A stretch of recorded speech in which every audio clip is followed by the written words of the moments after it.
Brittany. Hello, How are hi. how are Sorry you? late. I'm good. How about Good. you? Glad to Doing really join the show. well. Thanks so much for being here. This is a great surprise. I planned on Mike. That was the plan, and now I got two-thirds maybe of the band coming. That's really great. That's awesome. I appreciate it. And we've got Awesome. underdog. And you also, yes, we also have a not so silent but off-camera member of the band with And us. So if you see me pop off, yeah. Is it a boy or a girl? he's a boy. His name is Journey. That's awesome. Um, That is so cool. Yeah, our why is he little off camera? limber pickle, is that what we call? Yeah, that's what we call Well, them, the limber pickle. partly because this is my little teaching nook, and it's just a little dangerous to hold a baby, and I couldn't figure out where to put the camera where I could hold him, so he's gonna stay off camera. So I'm gonna go feed to him really quickly. I'll be right back. All right. Well, first of all, Man, you can't be ugly. yes, there he is. And there he is. Hey, woo! Nice I job. made it. Yeah, it's good to have you, bud. Yeah, you too, bud. Yeah, awesome. Way cool. All right, man. I got Limberlost here. I got almost the whole band. This is so cool.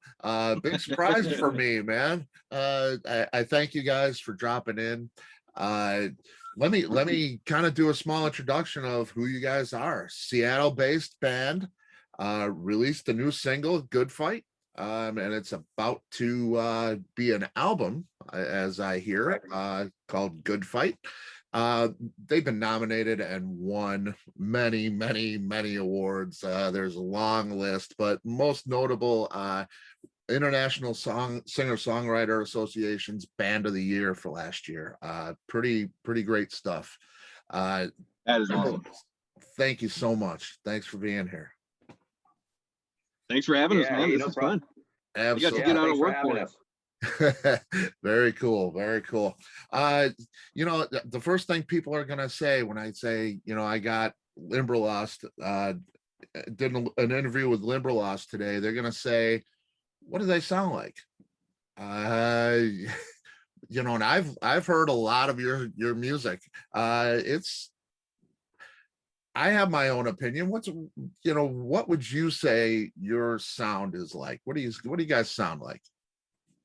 I like to say that it's sort of like a new classic rock. It just covers a whole lot of range on that, but I mean, little southern, little more modern. It's just new classic rock. Yeah. Blues, that type of thing. Yeah. Yeah, we sound like us. I guess would be the answer to me is, as you listen to what we do, and I mean, we do it every day. So it's kind of like we're tone deaf to what we sound like, I guess, because that's who we are. But I've never looked at us and said, yeah, we sound like this, or we sound like these guys, or, we've never approached it that way. We have a pretty diverse age spread. So we've covered some decades, some different, music periods with the different folks in the band in terms of influences. But we actually do have a lot of common influences too. But I don't know. I call it kind of like Ben said, it's kind of a newer classic rock vibe. I call it melodic rock. If somebody was to put us in a box and say, what band would you say you're most like in terms of that? I wouldn't say we sound like them, but I feel we approach our music very Fleetwood Mac-ish in our approach, because we're very eclectic, and not any two songs sound the same. Mm-hmm. We have different writers. That's another part of that. There's no one songwriter, one lyricist. There's several of us. So yeah, I know but we're rock. We are definitely a rock band, and we've got a lot of blues. You listen to the Real Thing. We went for a little Motown feel to it, and it's kind of fun because we just get to do whatever we want. Yeah. Hell yeah, man. And it all sounds great. You guys are doing amazing work. Really are. And you guys have been together for a little over 5 years. Is that right? Yeah, in various iterations. Stretches almost back to 2010 when me and the guitar player got together, Ricky. but late 2010, probably more 2011. But there was some building of the band, the idea, so forth. But present lineup, we're just a little over 2 years. As Limberlost, the brand, putting music out, we actually put our first single out in 2016. So yeah, about 5 years. Yeah, and it's I mean, the band dynamic, the how you play together and gel as a band is that's it comes with time, and that really isn't too long of a time, and you guys sound like you've been playing for a lot longer than that, definitely. Now you mentioned, thanks, man. yeah, totally. You mentioned there's multiple writers. What is the writing process like for you guys? Does everybody, do you guys get together all in a room and bring your ideas and hack it out? Is it, somebody brings something and you trade files? How does it work for you guys? All of that.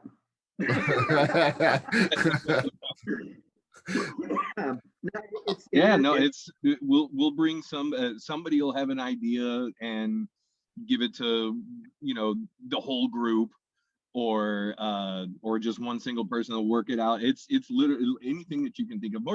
More commonly is we'll somebody will come up with an idea, and then we'll all sit around and listen to it and expand on it, just kind of all at the same time, whoever was at that rehearsal that day. But that's the most common kind of thing. Crystal came up with Real Thing, just made it up on her phone and gave it to us, and we just expanded on that. So it's all over the place. Yeah, and for me, that shows a lack of ego. You guys are, you bring, everybody's a volunteer, and you all treat each other the same, and it doesn't sound like there's a whole lot of ego in the band, which is always a good thing. Yeah, we try not to be that. I mean, it's we all definitely have our quirks, and we all definitely we can all definitely bring our own brand of fun to the band room occasionally, but because we're human. But as a person that's been around the block and been in a lot of bands, this was the first band where just things kind of, just like you made a comment about it gelling together.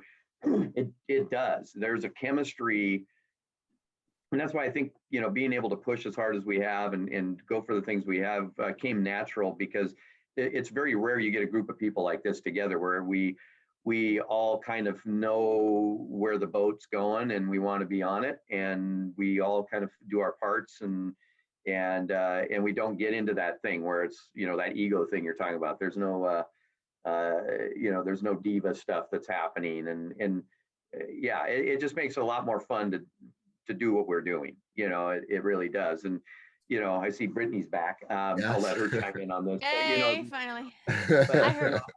Hi, Renee. Hey, I brought Ricky. Hello, I saw. Oh,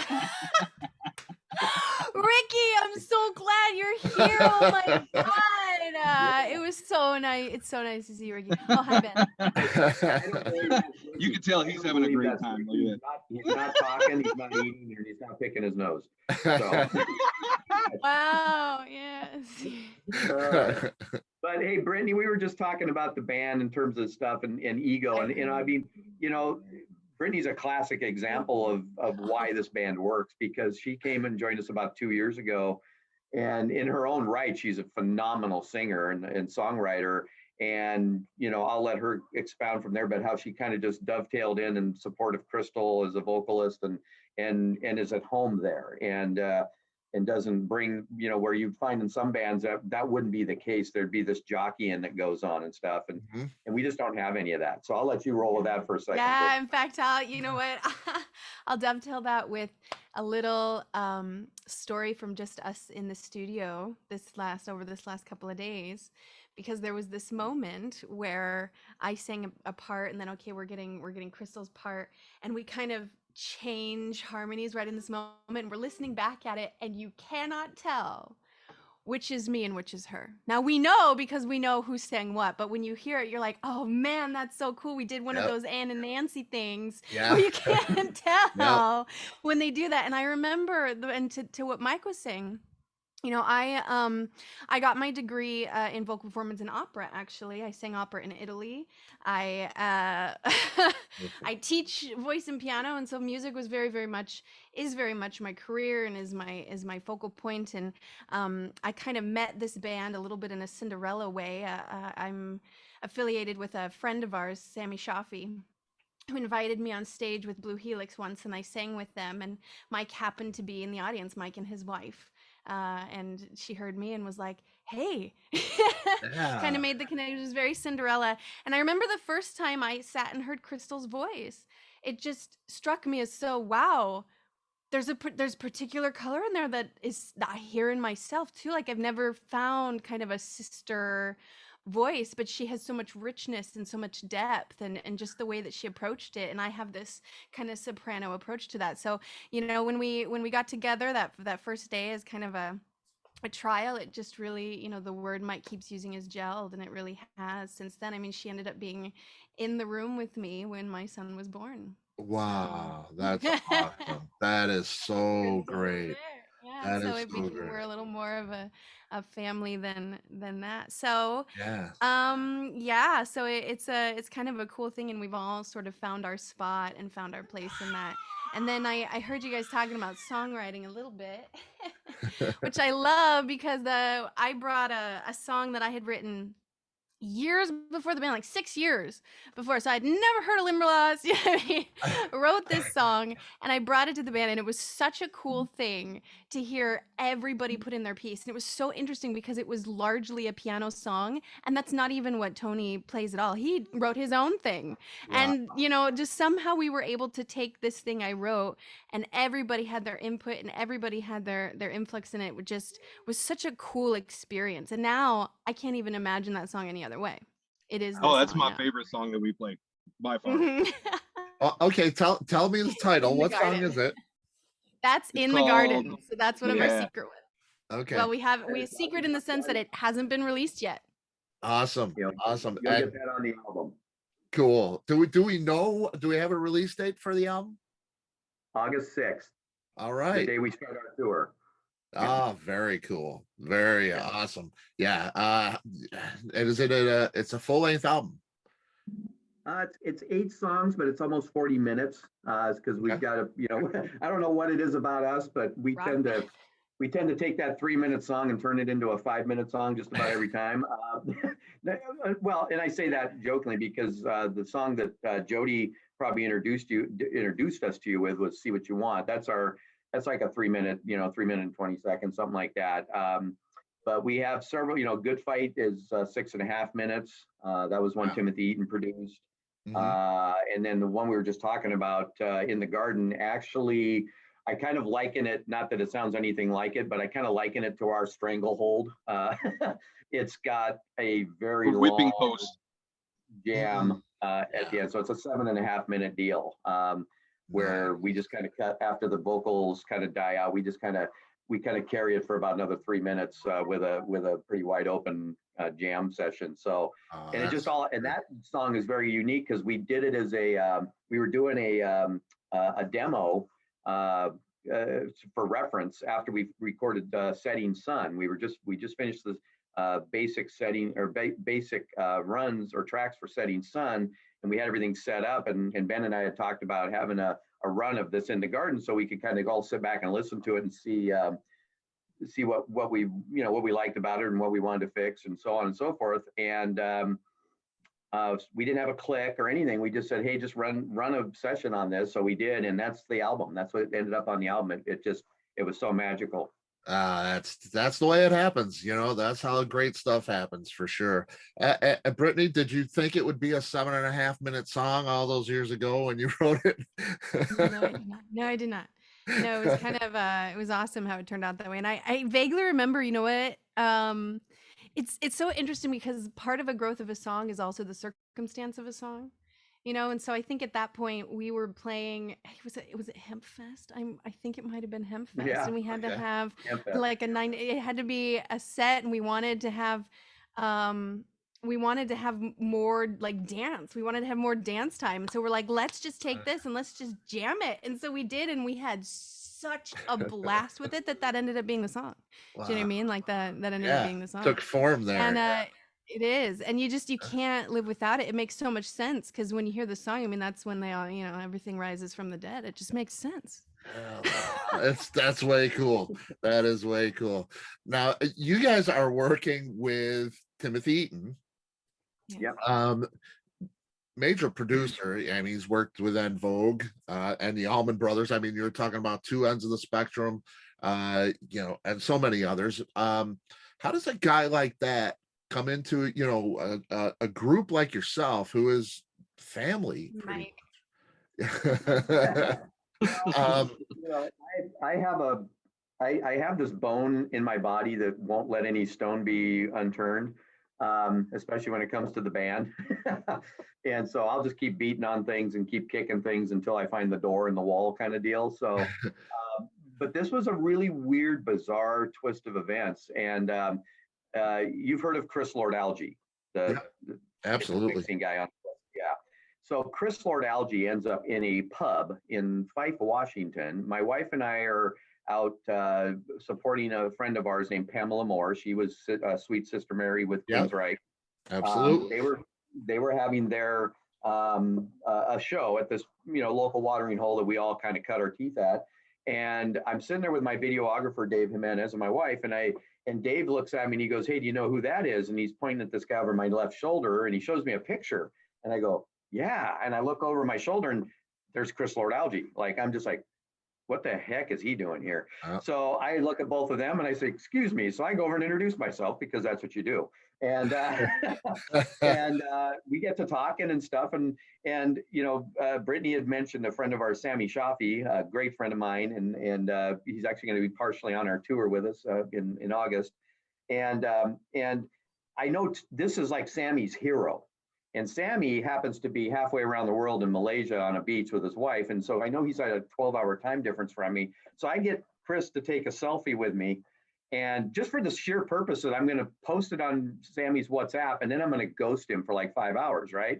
Because I know he's going to go nuts wanting to know how the hell I met his hero, right? And so I did that, and then I posted it on Facebook and just said, you know, it's amazing who you run into when you're running around Fife, Washington, blah, blah, blah. And it was one of the biggest posts I've ever had. In other terms, I mean, I had so many people comment on that post and on that picture, people just wondering how the hell that happened. And one of the guys that comments is this guy named Timothy Eaton. And the only reason I even notice it is because Timothy is a very interesting looking man. Mm-hmm. Yep. He puts a persona on, and I'm looking, he kind of has this Andy Warhol look going thing on his very much. I look him up, and I looked the guy up to see how I know him, and all of a sudden I'm going, holy shit, this guy's major. You know, so I respond to him and I just say, well, coming from somebody like you, he's saying, you know, he said Chris is a master of what he does. And I came back and said, well, coming from somebody like you, that's a huge compliment. And he comes back and he goes, oh, you're so sweet, Michael, blah, blah, blah. So I sat on that for all of about 10 minutes and I said, I got to really research this him. So I researched him a little more and I reached out to him on private message and I just asked him, I said, so where does a band like mine have to be before a relationship with somebody like you has any mutual beneficial powers to it? And he came back, he says, wow, that's the $1 million question. I'm in Hong Kong right now, but here's my number, call me. And so I called him and we talked for a couple hours and just a friendship ensued. We never really talked much about the band. We never really got into that whole thing. He was very much more about learning about me, learning about what I did and stuff. And it was just a good conversation. And then over probably about a 2 to 3 month period, he kept saying he was going to come up in the area and he'd like to come see us play and stuff, you know, and he really enjoyed listening to what he heard. And then one day I said, well, we can't see you that week because we're in the studio, we're recording the song Good Fight. And he goes, oh, really? He goes, I'd love to hear it. And I go, well, I just have a scratch guitar. No, we didn't even have guitar. I go, I got drums, bass, keyboard, and a scratch vocal. That's all I got. He goes, send it to me. And I'm going, I'm not screwing you. I'm not sending it to you. And he's like, like, no, come on, I'm a doctor. I've seen it all. Send it to me. So I reluctantly sent it to him, and then I didn't hear from him for like 4 days. And I'm thinking, oh God, what did I do? That's the end of that, right? And then I got a like 2-page email from him talking about how he thought it was one of the better songs he's ever heard, and he wanted to do something with us. And that was the crux of it. And that's how we started the working relationship. He came up and made a few changes to it. You know, he's a producer, and it was our first time ever working with somebody at that level. And you've heard the song. I think he did a marvelous job with it. Yep. I think, you know, everybody performed well with what he was asking, and the ladies absolutely crushed it. You know, Brilliant. I think Brittany, didn't Crystal One take that? She did. She did. Yeah. And then he says, I got a better idea. He took her out for a walk for about 20 minutes, whispering in her ear, went and sat with her in a dark room, in the dark studio. They ran it again. She took whatever his new idea was, and that's what's on there. The meantime, Brittany's over there petrified because everything she'd written and prepared for was out the window. And she went outside in the car with the CD for about 30 minutes after, you know, with the new tape. I think it was an hour. So they sent me the file, just like that take she just took, and I went out in my car and I sat and I listened to it, and I essentially came up with many of those. And she came back in and, you know, essentially took her part and blew the roof off, and that's what you hear. And I think they're amazing. The two of them together on that song are just amazing. Man, I think we did. That's the story of Timothy Eaton. And we did another song with him that'll be on the album. We haven't released yet. You know, we're still, you know, it's a working relationship. He claims this. You know, he loves the band. He loves the family aspect of it. And yeah, so it's a cool deal. You know, we don't do every song with him. You know, some of them he feels, some of them he doesn't. You know, whatever works. Yeah, that's great.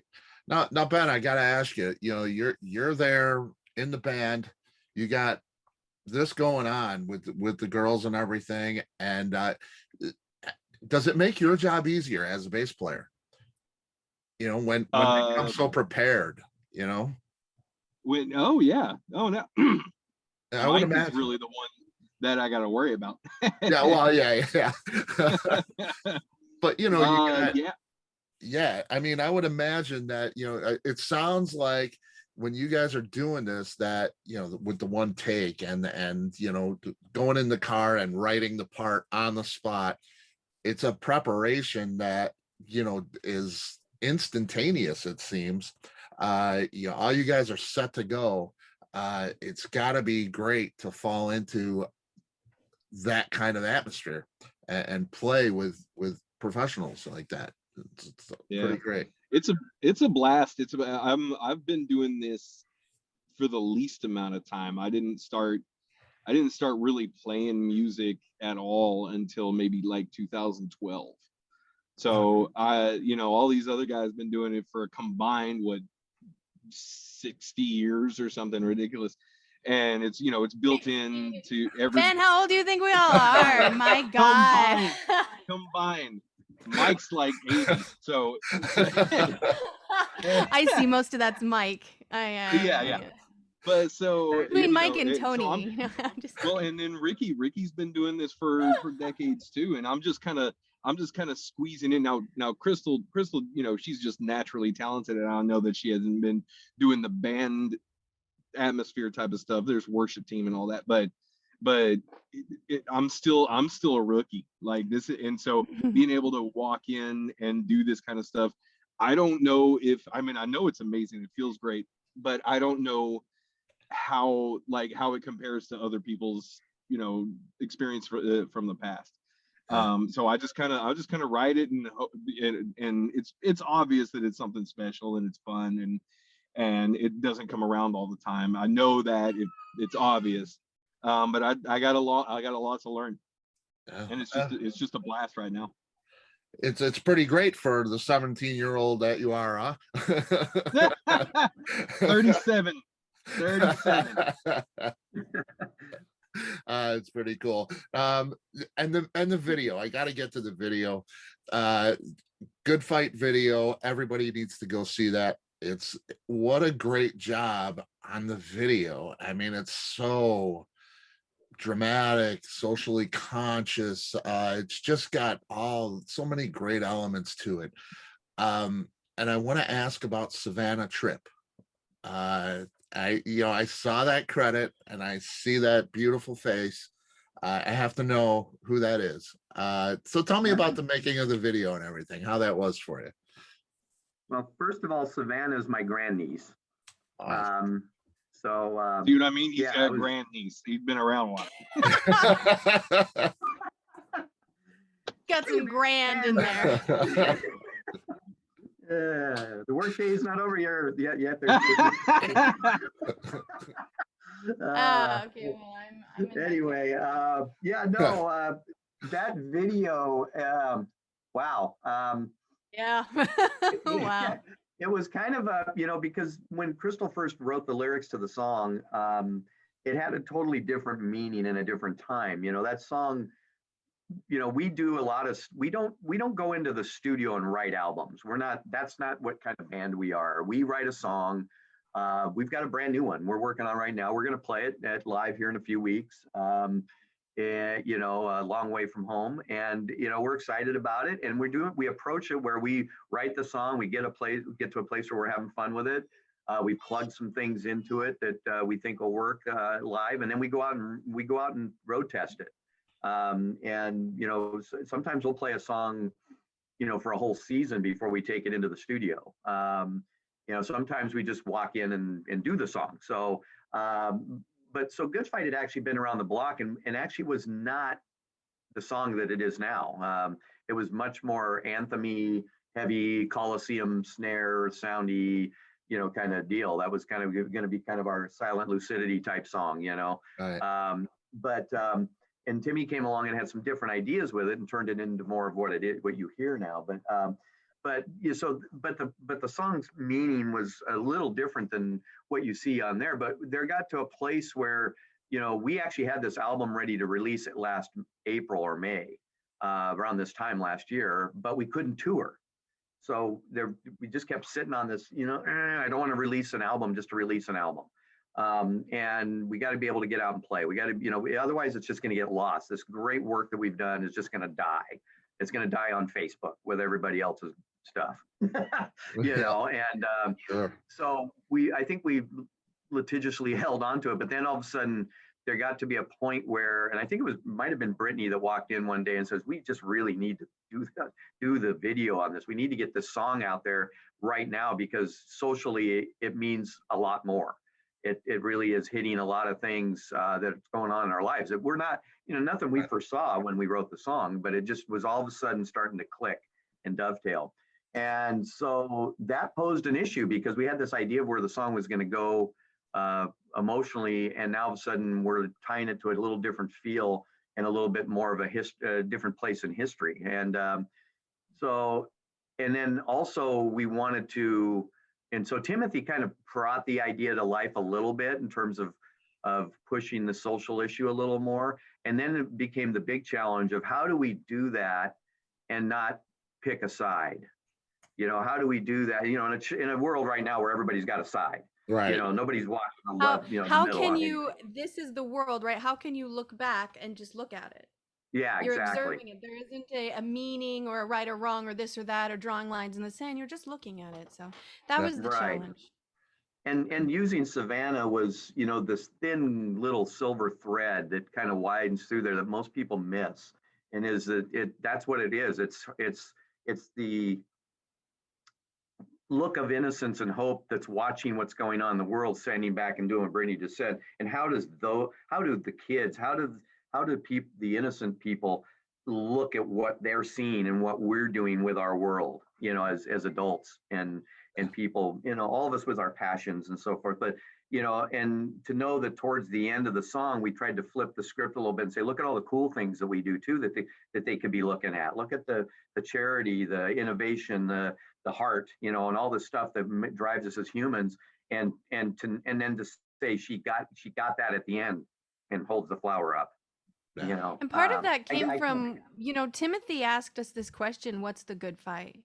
And so for a long Mhm. time there, we were asking ourselves, what is the good fight? And just in general, when you have that right there, you're talking about fight. You're talking about struggle. What has you continue to get up and pick up the sword?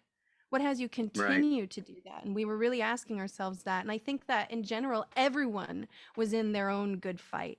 And that's what we were trying to kind of show in the video, is that everyone is in this battle and it just looks different for everybody. But at the end of the day, it is good.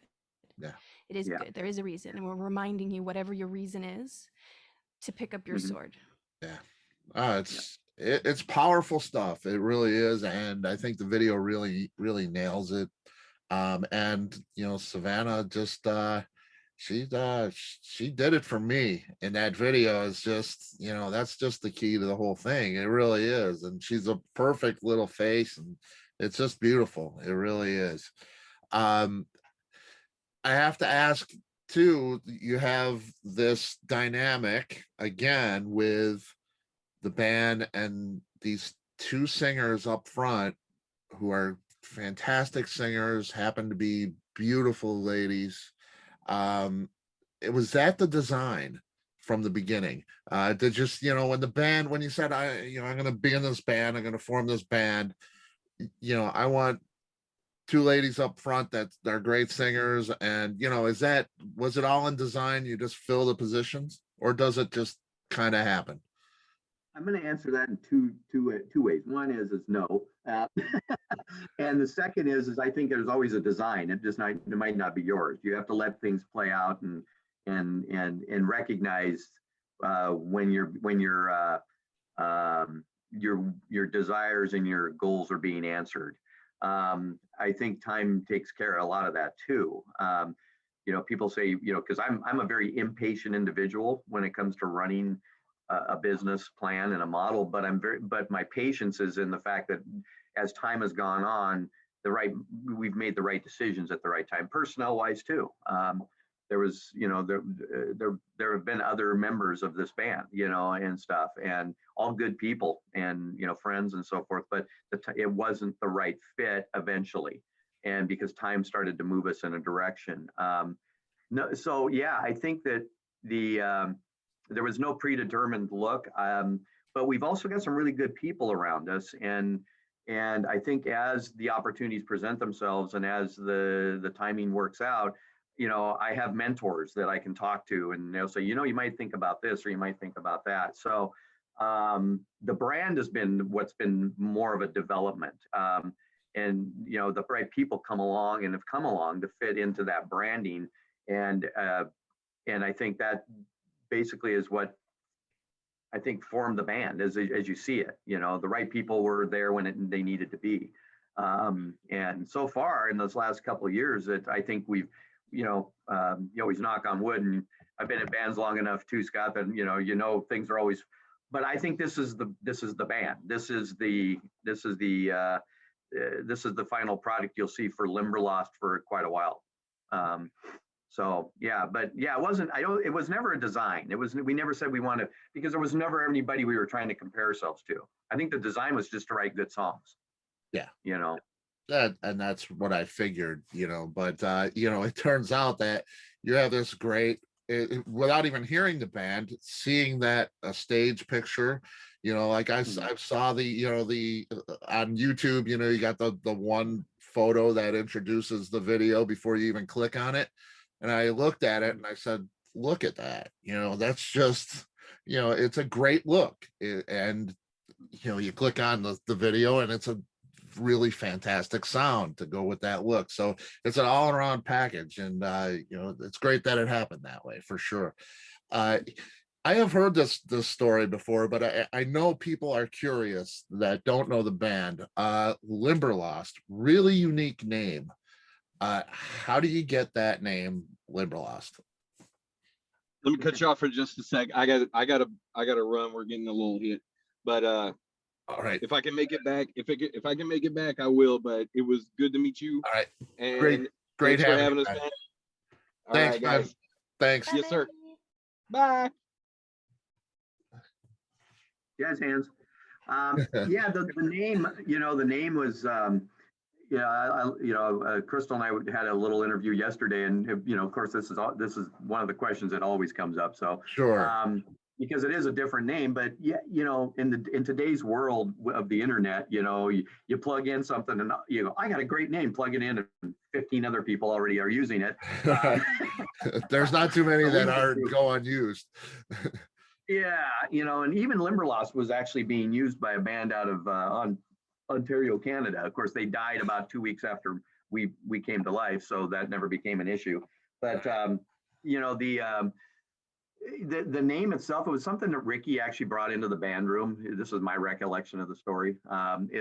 We were looking for stuff, and he goes, "How about Limberlost?" My grandmother always used to call the woods out behind our house in Georgia the Limberlost, and so there was a story behind that there was this swamp, up in Indiana called the Limberlost swamp, or Limberlost. It wasn't a forest, I think it was a swamp, and then there was a legend of Limber Jim, and Limber Jim got lost in the swamp, and Limber Jim one day decided when he got lost that he wasn't able to get out on his own accord.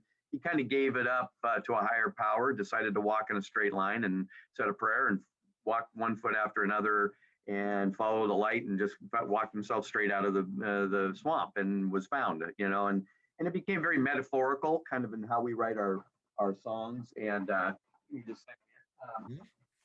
metaphorical to how we, as a band became that kind of deal. Our songs kind of speak to overcoming things and working through things and, getting to the other side of issues. And so that was that. Crystal tacks onto that a little bit because there was a book called The Girl of the Limberlost, which is a musical story kind of deal. I love that. I'm sorry, just Ben just like Yeah. out He's of a nowhere. ghost. He's there. And then he was Okay, we're gonna go total puppet now. There you go. Anyway, yeah, not to wreck a great story, Ben. But what's that? I said not to wreck a great story, Ben. Oh, yeah. He's a bass player. Got timing. Anyway. So yeah, no, it was so that was kind of how the name came in, and it's got some different meaning for us both or all of us, but it is also very unique, and it's not one you're going to forget. Nope, it's great. I love the name, and I love that following the light out of the forest when being lost. That's very metaphorical and beautiful. I love it. Yeah, that is awesome. That is awesome. I noticed that right away. That is so cool. I mean, I've never seen anything like that. That is just so great. It's just a necklace, but the way that I'm wearing my hair and my necklaces these days with the baby is all kinds of experiments. Child safe wearing that, Right. but it just looks so elegant. It's so the first thing I thought, I got to be honest with you, I wasn't going to say anything. The first thing I thought when you came on, I was like, she just like got completely dressed up for this, and I was so honored. It was like, wow, Good, you I look did. like you're going out on the top. I so appreciate that, and I didn't want to put you on the spot and embarrass you possibly. So really, Mike, you're putting on the spot here because he obviously didn't. It's a sexy look, Mike. I gotta tell you. Didn't take the amount of time to consider, just like I did. So it's okay. I'm kidding, Mike. You always look great. Oh, I see what you want. That is great, though. I love that. Now your management, Paul Crosby, Saliva drummer. You've been on the bill with Drowning Pool, is that correct? Yeah. I mean, and you're talking about Pop Evil possibly coming up. That is just, you guys are a rock band. I mean, totally a rock band. maybe not a drowning pool type of rock band. How does a show like that go? You're a heavy band, but that's a really heavy band. Well, we have a one of the hashtags that we have on a lot of our stuff. If you look around and when we do our post stuff is hashtag we blend, because we play with anybody, because I think I've sometimes I remember when we got the gig to open for Drowning Pool, and I was getting nonstop texts and emails, people going, how the hell did that happen? How'd you pull that off? This doesn't make any sense to us, and it was like, I just think that, there's certain things that good bands have in common, and it's not, and it, we were actually the only rock band on a completely hip hop bill. And we had a blast with those guys, and they loved us. In fact, we've actually been, one of them was a DJ, and we've actually been on his show a couple times, and it's, we find ourselves in these situations, and, as the band manager, who's kind of running things on the ground, one of the first things you learn to do is you never say no, you always say yes. Yeah. You can, because, so when somebody says, hey, would you like to play this and do this? And they said, it's like, yeah, let's check that out and stuff. I mean, you can always backtrack and, if you have to, but you only get so many opportunities. So yeah, I think doing those shows early on and being able to and find out that we can hang with all these different people and they love it and we love it. And we just kind of all get along as musicians. We have these common things. We may not play the same styles. We may not play with the same veracity on certain things, but we all have I think we match the passion level.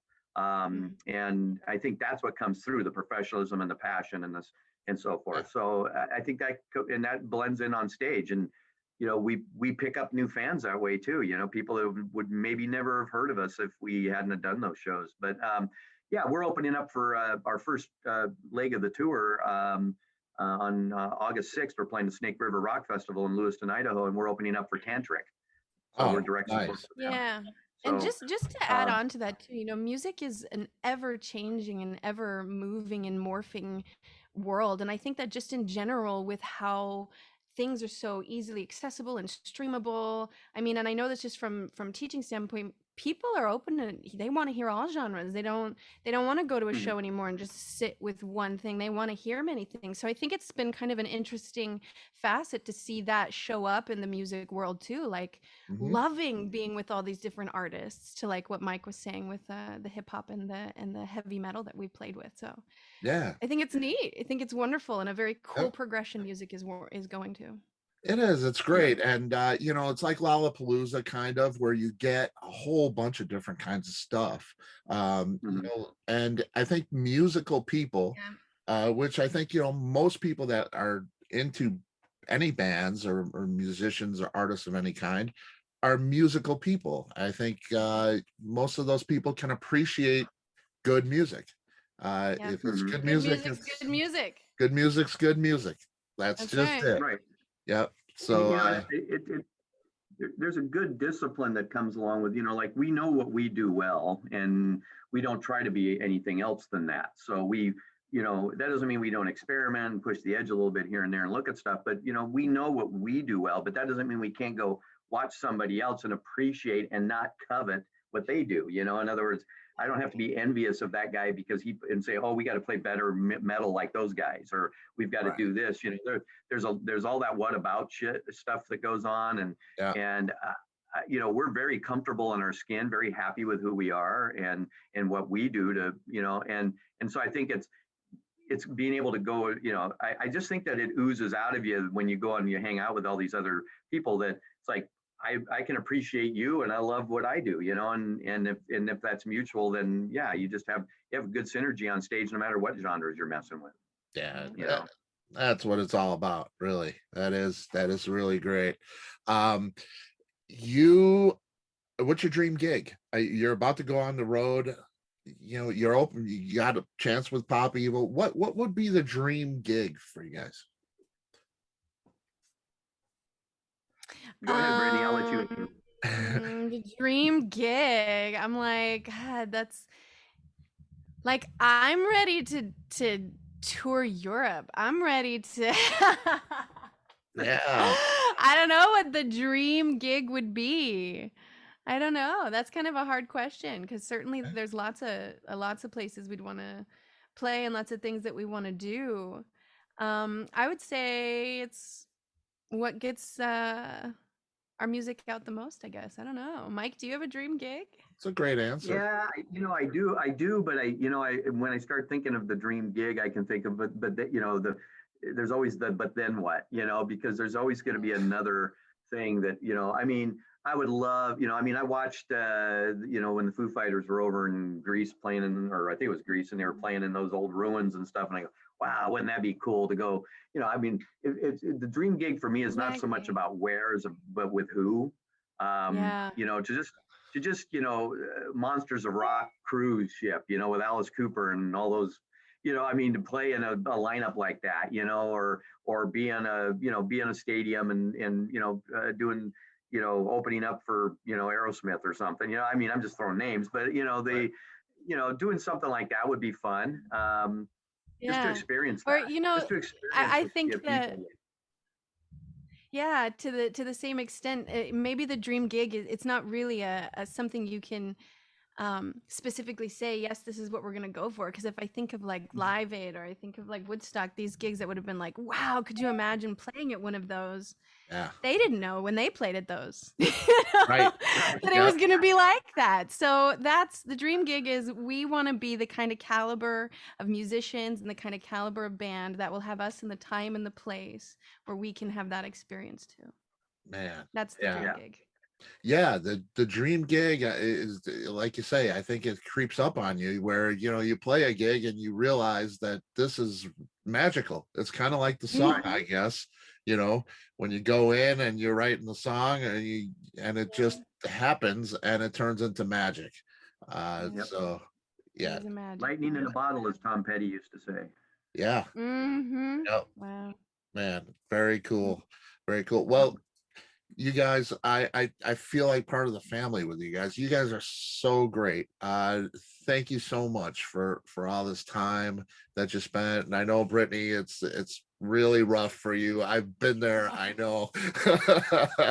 And I No, so it's okay. appreciate it. Thank you. Yeah, Thank you for and Mike, I know you and Ben, and you guys are busy, and for taking the time, I so appreciate it. I can't wait to hear the album. Record release date for Good Fight is August. August 6th. 6. Yep. August 6th. So the way things are going to roll down here, we've actually started putting out a little bit of propaganda, if you will, where our tour dates are going to be coming up for the year so far. And then also, like I said, our tour actually starts on August 6th, the same day that our album will release. There will be a digital pre-sales will go up on, I think, right after July 4th. Hard copy pre-sales will go up next month, 6th of June, I believe. We work with Vaughn artists, Larry and you say Larry, Curly, and Mo, but it's actually Larry, Monty, and Doug. And they are just a great group of guys from here to Japan and stuff, and they're doing some wonderful things. So they're coupling all this. So actually, along most of our route, however you want to say that, and maybe in some other spots, depending on what kind of reach we get. We're going to actually have our records will be on launch day. Will be showing up in actual record stores along the way, and we may even be doing some meet and greets, doing some end capping and doing some meet and greets and stuff like that. So that's all going to happen. We're trying to do the best we can to release this album like if we had a major label behind us, as much as we can. So reaching out with folks, you guys doing what you do for us is huge, because part of that is getting that reach and that airplay and that and getting the word out is the new street team. The internet's the new street team. So Yep. and that allows us, the reason we're going into the market, I think our second gig on the tour is sponsored by an internet radio station that we've been on for a while.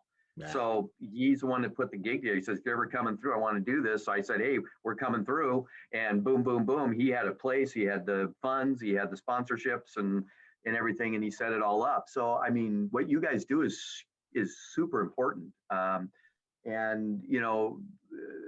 So yeah, so that's, hopefully that'll all transpire and the way we want it to. But yeah, the physical day that you can get the album will be August 6th. Yeah, we're super excited about that. And, just want people to kind of stay tuned. You can get to us at limberlostmusic.com and Limberlost Music on just about every platform. Just keep in touch, man. We're looking to grow our army, and, we're always recruiting. It's fantastic, and I can't wait to tell people about you guys. And again, yeah, I mean, thank you for being so warm, so friendly. So you guys, I hate to say goodbye, but it won't be for long. We'll be in touch, and I will get the word out as best I can. And I hope to see you somewhere near Chicago. I'm willing to get in the car and drive a good amount of hours to see you. So make sure you don't forget about me here in the Midwest, and I hope you guys can make it out here. Oh, it's like I said, it's in the works. We know where we need to go. It's just taking those little, we call micro tours we can bust out, and some of that stuff might even be fly-ins. Like our Texas leg is actually a drop-in. We're flying in. Paul Crosby setting that all up and running the whole tour for us. So we're jumping down there and then flying back out, a few days later, and we're actually playing 4 cities in 4 days and going home kind of thing. Yeah. So, or 3 cities in 3 days, something like that. But, and sometime point, I want to get back on with you. And at some point, Scott, I want to get back on here and talk about all that money you've got behind you. That is years and years of collecting. Yeah, there's some stories there, man, and I'm sure there's some freaking really cool shit in there that nobody's got. Yeah, I am that guy too. I've got, once I get on a band, an artist, anything, and I like everything. So once I get onto something, I have to have all of it. Like the stuff, the demos, the all that little stuff that nobody knows about, whatever they've done, I have to have it. It's an obsession. My wife is like, when we bought the house, we needed another room to house all my music. So I was like, really? Yeah, that's awesome. I'll introduce you to Larry from Von Artist. He is the exact same guy. Yeah.